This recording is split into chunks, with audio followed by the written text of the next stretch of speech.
उनके दिल में क्या है ये तो तुम ही पता लगा सकती हो, मगर मैं इतना जानती हूँ कि जैसा तुम सोच रही हो उन्होंने एहसानों तले दब कर शादी की है, तो ऐसा कुछ भी नहीं। तुमने शायद अभी तक नोट नहीं किया होगा कि तुम्हारा लहंगा तुम्हारे फेवरेट डिज़ाइनर का वही लहंगा था जो तुमने खुद पसंद किया था। अगर इरा की शादी की शॉपिंग वाला दिन याद हो तो हूरिया दूर की कड़ी मिलाने लगी। आपको मेहंदी लगाई जाए, लहंगा पहनाया जाए, प्रॉपर ब्राइडल बनाया जाए, ये सब दरपर्दा एहान भाई का ही ऑर्डर था। अब वो वाकई लहंगा देखकर हैरान रह गई थी। एक थका देने वाले दिन के बाद एहान जब कमरे में दाखिल हुआ तो वो अलमारी खोले लहंगे पर हाथ फेरते जाने क्या सोच रही थी। अस्सलाम वालेकुम। एहान की आवाज़ पर वो बुरी तरह डर गई क्योंकि उसका ध्यान कहीं और था। सॉरी, मेरा मकसद आपको डराना नहीं था। एहान शर्मिंदा हुआ। माहिमा को हैरत हुई, शोहर सॉरी भी करते हैं, वो भी इतनी मामूली सी बात पर। एहान को समझ ना आया कि क्या कहे, क्योंकि वो तो फिर न जाने कहाँ खो गई थी। मुझे कपड़े लेने हैं अलमारी से। बिलाखिर एहान ने उसे मुतवज्जो किया। जी सॉरी। वो हवास बागता सी पीछे हटी। आपकी तबीयत तो ठीक है? उसने उसकी हरकतों से महसूस किया। जी ठीक है। वो उंगलियां मरोड़ते हुए जैसे किसी जुर्म का इकरार कर गई थी। एहान की गैर मौजूदगी में वो सब मिलकर उसकी ट्यूनिंग करती थी, मगर वो एहान से सामना होते ही भूल जाती थी सब। जब जब वो उसे देखती तो सोचती कि अगर बात खूबसूरती की थी तो उसे तो कोई भी खूबसूरत लड़की मिल जाती, तो फिर उसने अपने लिए एक रोंदी हुई मस्कशुदा लड़की का इंतखाब क्यों कर किया। ऊपर से उसके कमरे में उसके साथ इस हैसियत से रहना अलग जान सुखाए रखता था।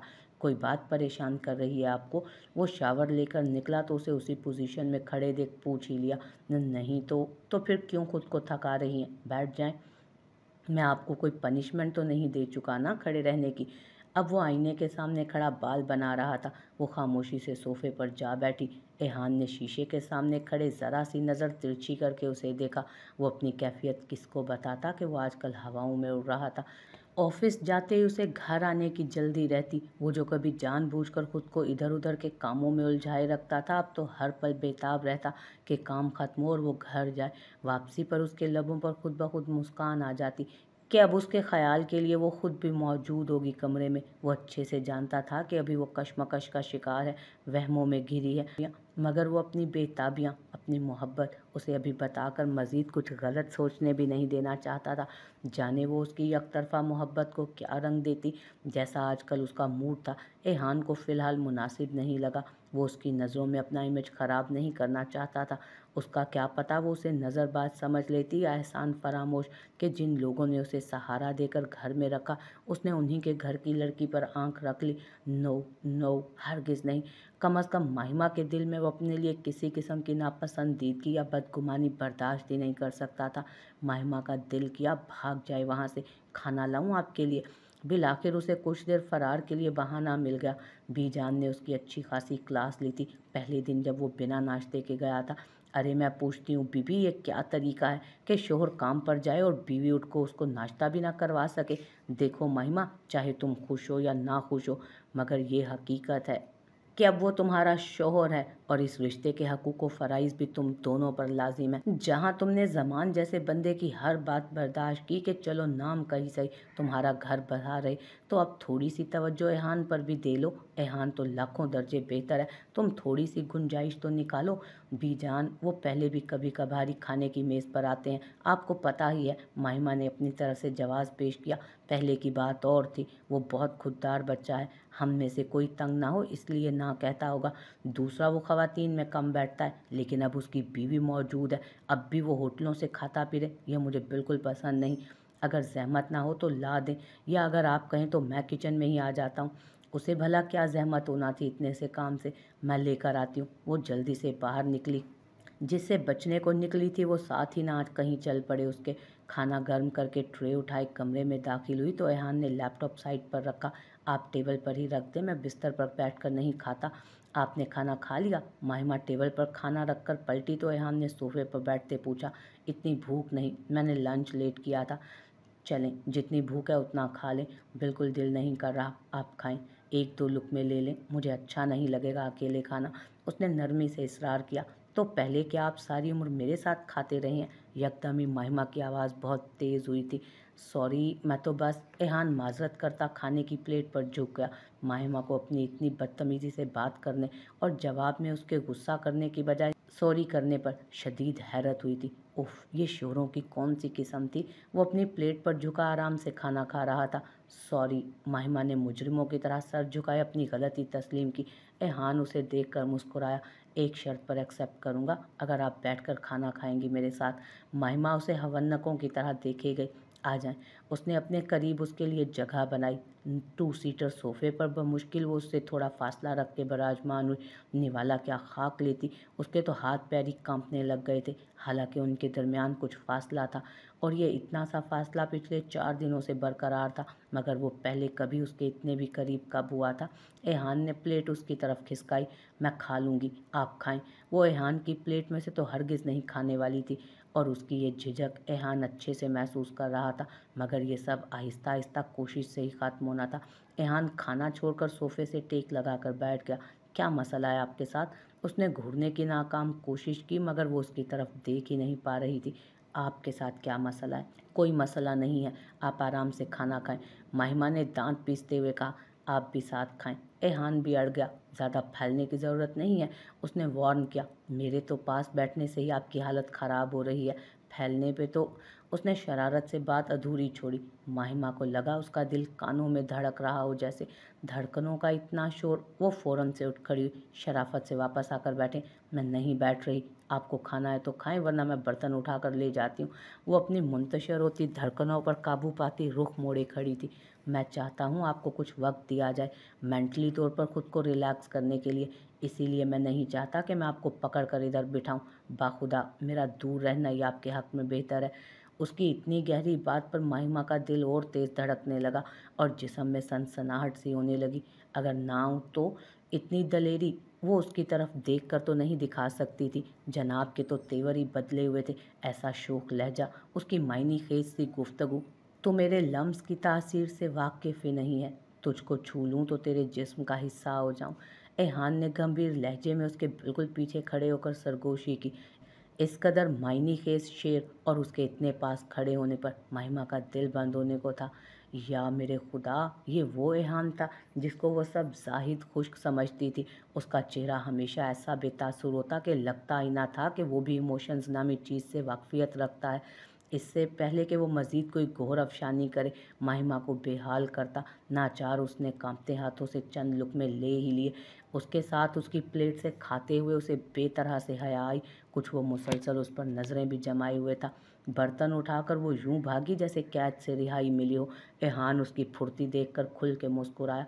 उसके साथ ऐसे दिलनशीं लम्हे, उसकी कुर्बत की ऐसी मसरूर कर देने वाली घड़ियां उसने कब सोचा था कि उसे नसीब होंगी। वो अब कमरे में जाने का सोच भी नहीं सकती थी। सब अपने अपने रूम्स में थे। कुछ सोच के बाद वो फरवा के कमरे में चली आई। तुम इस वक्त यहाँ क्या कर रही हो? फरवा ने उसे देखते ही सवाल किया। वैसे ही। क्यों नहीं आ सकती? आ सकती हो, मगर इस वक्त तुम्हें अपने रूम में होना चाहिए। एहान भाई घर पर हैं, बीजान से फिर क्लास लग जाएगी। अभी तो खाना खिला के आई हूँ लाट साहब को, अब और क्या करूँ? वो चिढ़ गई। यार उनके पास बैठो। और क्या कहूँ मैं अब, वो काम कर रहे हैं तो सोचा थोड़ी देर तुम्हारे पास बैठ जाती हूँ। इरादा तो उसका उधर सोने का था, मगर अब मुश्किल लग रहा था।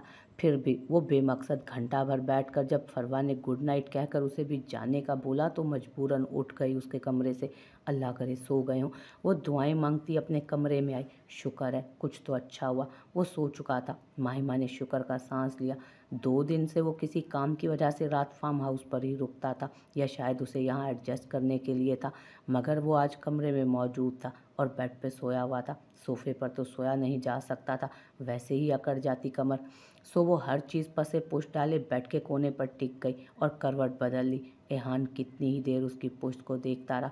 अब नींद भला किस काफिर को आनी थी? वो तो दीवानों की तरह सारी सारी रात उसके तसव्वुर से महवे गुफ्तगू रहा करता था।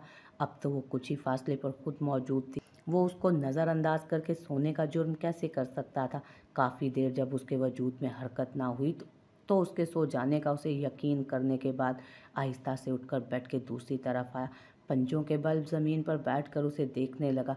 एक ही पोजीशन में बैठे रहने से उसके पांव सुन हो गए थे। उसने बेड की साइड टेबल से टेक लगाई और आंखें ज़मीन पर सीधी करके नीचे बैठा उसे देखता रहा। उसका मन मुना सा चेहरा बालिश भर की दूरी पर था उसके। बरसों से वो उसका बीमार था, अब जाके शिफा याब हुआ था। कोई उसके जैसा खुशनसीब भी होगा भला? रात कतरा कतरा भीग रही थी। जब उसने दूसरी तरफ करवट ली तो एहान उठकर फरवा के ससुराल वाले अब शादी के लिए जोर दे रहे थे। पहले महिमा के साथ होने वाले वाक़ये की वजह से उन्हें डिले करना पड़ा, मगर अब नेक्स्ट मंथ में तकरीबन फाइनल ही था सब। महिमा और एहान के निकाह को 10 दिन हो चुके थे। उनके कमरे के हालात तो पता नहीं, मगर इतना ज़रूर हुआ था कि एहान की झिझक घर में कुछ हद तक कम हुई थी। अब वो नाश्ता और कभी कभार जल्दी लौट आता तो डिनर भी सबके साथ करता। महिमा भी अब एहान के खाने पीने से लेकर उसकी चीज़ों तक का सब ख्याल रखती। अब जाने ये बीजान की कड़ी निगरानी का कमाल था या वो एक बार फिर खुद को हालात के धारे पर छोड़कर ज़िंदगी की डगर पर वापस आ गई थी। अलबत्ता ज़ारून से उसकी नाराज़गी वैसे ही बरकरार थी। सब मुतमईन थे कि आहिस्ता आहिस्ता सब ठीक हो जाएगा। खुशियाँ जैसे शाह हवेली में बहुत मुख्तसर वक्त के लिए आती थी। मामूल का एक दिन था जब वो सब सर जोड़े अगले महीने मुतवक्को फरवा की शादी की प्लानिंग्स में मसरूफ़ थे। साथ ही वो अपने अपने फेवरेट ब्रांड के ऑनलाइन ड्रेसेस भी देख रही थी। जब ही लॉन में पड़ा फ़ोन बजा। फरवा ने हाथ बढ़ाकर फ़ोन उठाया, मगर आगे से मिलने वाली इत्तला पर उसका दिल जैसे बंद होने को था। रिसीवर उसके हाथ से छूट गया। या अल्लाह, खैर क्या हो गया? किसका फ़ोन था? इरहा ने जल्दी से आगे बढ़कर फ़ोन रिसीव किया, मगर लाइन कट चुकी थी। फरवा, किसका फ़ोन था? बताओ भी, क्या हुआ है? वो मैं मीर ज़ारून को गोली। उसका आधा अधूरा जुमला सबकी जान निकालने को काफ़ी था। क्या हुआ है मीर शाह को? और ज़ारून कहाँ है? किसको गोली लगी है? हॉस्पिटल से फ़ोन था। मीर को गोलियां लगी हैं और शायद ज़ारून को भी। क्या? वो सब चीख पड़ी। उष्णा तो सुनते ही गिर चुकी थी, जबकि हुरिया को शाहाना बेगम ने संभाला। लम्हों में वहाँ अफरा तफरी फैल गई। कुछ देर पहले वहाँ उनके कह कहे गूंज रहे थे और अब वहाँ मातम का समा था। बीजान बुरबुरी रेत की मानित सोफे पर ढह गई। कुछ देर बाद मुराद भागता हुआ वहाँ दाखिल हुआ। वो उस वक्त पुलिस यूनिफॉर्म में ही था, मतलब उसको भी इत्तला मिल चुकी थी, इसीलिए ड्यूटी छोड़ता भागा आया था। मुराद, क्या हुआ है बेटा? मीर तो इतने दिनों से घर पर भी नहीं है, और ज़ारून वो कैसे पहुंचा उसके पास? क्या हुआ है बेटा? कुछ तो बोलो। रिलैक्स, आप सब रोना तो बंद करें। सब ठीक है, मैं हॉस्पिटल ही जा रहा हूँ।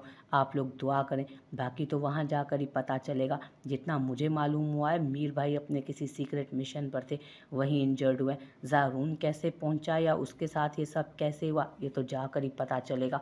वो सब भी वहीं जाने के लिए बज़ेद थे, मगर वो उन्हें सख्ती से मना करके घर पर ही रुकने की हिदायत करता निकल गया वहाँ से। बाकी सबकी बात और, मगर मुराद शाह से बहस फजूल थी। उसके अपने ही ज़ाब्ते थे जिसकी खिलाफ वर्जी कोई नहीं कर सकता था। सो वो सब वहीं बैठ गईं कि एहान या अरमान में से कोई आए तो बात बने। एक बहुत ख़तरनाक ऑपरेशन के दौरान मीर शाह को 2 गोलियां लगी थी। हालांकि वो पहले से जानता था कि इस मिशन पर किसी की भी जान जा सकती है, मगर वो मीर शाह ही क्या जो पीछे हट जाए। वो बिला खौफो ख़तर टकरा जाता था खतरों से, भिड़ जाता था उन तूफ़ानों से जो उसकी राह में रुकावट बनते थे। सफ़ाए हस्ती से मिटा देता था उन दुश्मनों को जो उस वतन अज़ीज़ की तरफ मैली आँख से देखते थे। उसके डिपार्टमेंट वाले भी शेर जैसा जिगरा रखने वाले अपने दलेर ऑफिसर को कुछ होने नहीं देना चाहते थे। इसलिए उन्होंने ज़ारून से कांटेक्ट किया था कि उनमें से तो किसी में भी हिम्मत नहीं थी कि वो मीर शाह को जाने का कह पाते। वो सब 2 गोलियां लगने से और इतना खून बह जाने के बावजूद उसकी कुव्वत पर हैरान थे कि जिसके मुंह से सी भी नहीं निकला था, वो शायद वाकई फौलाद था। मुल्क व कौम के मुहाफिजों को ऐसा ही निडर और मौत की आंखों में आंखें डालकर बात करने वाला होना चाहिए था। उसके ऐसे ही शानदार कारनामों की वजह से सब उससे मरूब थे। वो मिसाल था अपने डिपार्टमेंट में सबके लिए। जवान मर्द की हिम्मत और शुजाअत की लाजवाल दास्तान था। अफसर को ले जाएं प्लीज़, हालात अब पूरी तरह हमारे कंट्रोल में हैं, बाकी हम देख लेंगे। सर अपना काम कर चुके हैं, हम ऐसे एफिशिएंट ऑफिसर को हरगिज़ नहीं खोना चाहते। ज़ारून मुश्किल से उसे लेकर बाहर निकला कि जाने मुखालफिन को कैसे भिनक पड़ गए। उन्होंने गाड़ी पर फायरिंग कर दी, जिसके नतीजे में एक गोली ज़ारून के बाजू में भी लगी, मगर वो फुर्ती से वहाँ से निकलने में कामयाब हो चुका था। उष्णा को होश नहीं आ रहा था। दूसरी तरफ मीर शाह ऑपरेशन थिएटर में था। अरमान ज़रा की ज़रा घर आया तो उसे सुकून का इंजेक्शन लगा दिया कि अभी वो सोई रहे। उसे संभालना मीर शाह का ही काम था, बाकी तो किसी से बहलती ही ना थी। माहिमा का अलग रो रो कर बुरा हाल था, जबकि हुरिया तो जैसे पत्थर की हो चुकी थी। ऐसी ही सिचुएशन से वो पहले भी गुजर चुकी थी, जब वो उसे ऐसे तड़पने के लिए छोड़कर खुद भी ज़िंदगी और मौत की जंग लड़ रहा था। आज फिर उसे अजियत से दो चार थी। वो नाराज़ था, मगर उसके सामने तो था सारी बेरुखी का जदाइयों समेत वो उसे दिलो जान से प्यारा था। मुराद ने जब बोला तो अरमान आकर उन्हें लेकर गया। उष्णा चूंकि बेहोश थी, ऐसे में उसे अकेले छोड़कर जाना मतलब मीर शाह के हाथों मरना था। और हुरिया की हालत भी बहुत ख़राब थी। इस हालत में उसके लिए ज़्यादा रोना और स्ट्रेस लेना बिल्कुल भी ठीक ना था। सो महिमा को भी हुरिया की वजह से रुकना पड़ा, वरना वो उड़कर अपने भाई के पास जाना चाहती थी। मगर उसको अपने भाई की मोहब्बत और उसके आने वाले बच्चे का भी तो ख्याल रखना था। उष्णा तो होशो हवास खो चुकी थी, जबकि माहिमा और हुरिया भल भल रोती एक दूसरे को सहारा देने की कोशिश कर रही थी। माहिमा मुश्किल से हुरिया को आराम करने का बोलती, उसे ज़बरदस्ती लिटाकर खुद वज़ू करके नवाफिल पढ़ने बैठ गई। मगर आराम किसे था, वो तो पल पल मर रही थी। एक रात की वो सुहागन अब तक जाने कितने दुख उठा चुकी थी। अभी तो ज़िंदगी को ढंग से जिया ही ना था उसने, और उसे यूं तिल तिल मरने के लिए छोड़कर वो हवास की दुनिया से बेगाना हो रहा था। उसका दिल बुरी तरह घबरा रहा था। हॉस्पिटल से कोई खैर खबर नहीं आई थी। या अल्लाह, ज़ारून को कुछ ना हो प्लीज़, मुझे इतनी बड़ी आजमाइश में मत डालना। और मीर भाई पर भी अपना रहम कर, उन दोनों को अपनी रहमत के ख़जानों से ज़िंदगी बख्श दे। वो यूं ही दुआएं करती भटकती रूह की तरह फिर से बाहर आ बैठी। कब से वो ऐसे ही परेशान बैठी थी। जब ज़मान शाह हफ्ता वह हवेली में दाखिल हुआ, वो माहिमा वाले वाक़ये के बाद आज हवेली आया था। क्या हुआ मीर और ज़ारून को? बाकी सब कहाँ हैं? हुरिया को समझ ना आई कि उसे कब किसी चीज़ का होश था। वो सब हॉस्पिटल हैं और अभी तो कुछ नहीं पता कि वहाँ क्या सूरत हाल है। वो बमुश्किल आंसू रोक कर बोल पाई, ओके मैं फिर हॉस्पिटल जाता हूँ। वो जल्दी से वापसी के लिए मुड़ा, फिर अचानक रुक गया। आप चलेंगी हॉस्पिटल? उसने रुककर हुरिया से पूछा। भला वो कैसे इनकार कर सकती थी ज़ारून के पास जाने के लिए। वो बिना अपनी हालत पर गौर किए चादर ठीक करती साथ बोली, ज़ारून अल्लाह का शुक्र था ठीक था, गोली निकाल कर बैंडेज कर दी गई थी। मगर मीर शाह के बारे में डॉक्टर मुतफ़िक्र थे। ब्लड काफ़ी बह चुका था, वो अभी ओटी में ही था। जब डॉक्टर बाहर आया, हमें फ़ौरन ब्लड चाहिए वरना ख़तरा मज़ीद बढ़ जाएगा। मुराद और रेहान का ब्लड ग्रुप मीर शाह से मैच था, वरना इतना इमरजेंसी में ओ नेगेटिव अरेंज करना बहुत मुश्किल हो सकता था। आपको जितना ब्लड चाहिए निकाल लें, हमारे जिस्म का आखिरी कतरा भी निचोड़ लें, मगर हमारे भाई को कुछ नहीं होना चाहिए। इंशाल्लाह हम कोशिश कर रहे हैं ना, आप भी दुआ करें। सबकी जान सूली पर लटकी हुई थी। एहान को भी जैसे ही खबर मिली वो सब काम छोड़ता वहाँ पहुँचा था। तब से वो और मुराद टिक कर नहीं बैठे थे। अरमान अंदर था डॉक्टर्स के साथ। एहान बेटा हवेली फ़ोन करके ज़ारून के मुतालिक बता दो। माहिमा और हुरिया ने अपना हशर बिगाड़ लिया होगा रो रो के अब तक। और उष्णा का भी पूछो, सो रही है ना? एहान ने हवेली का नंबर मिलाया, बेल जा रही थी मगर रिसीव नहीं हुआ। एहान ने दोबारा नंबर मिलाया मगर जवाब निदार्द। उसे तशवीश हुई, फिर नंबर मिलाया तो दूसरी बेल पर कॉल उठा ली गई।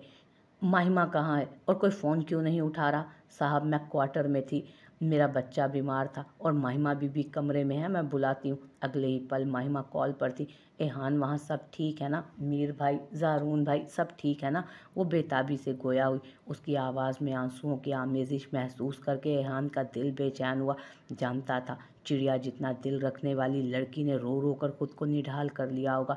ज़ारून भाई बिल्कुल ठीक है, मगर मीर भाई की हालत तशवीशनाक है, उनके लिए दुआ करो। हुरिया भाभी को हौसला दो और उष्णा भाभी का भी ख्याल रखना।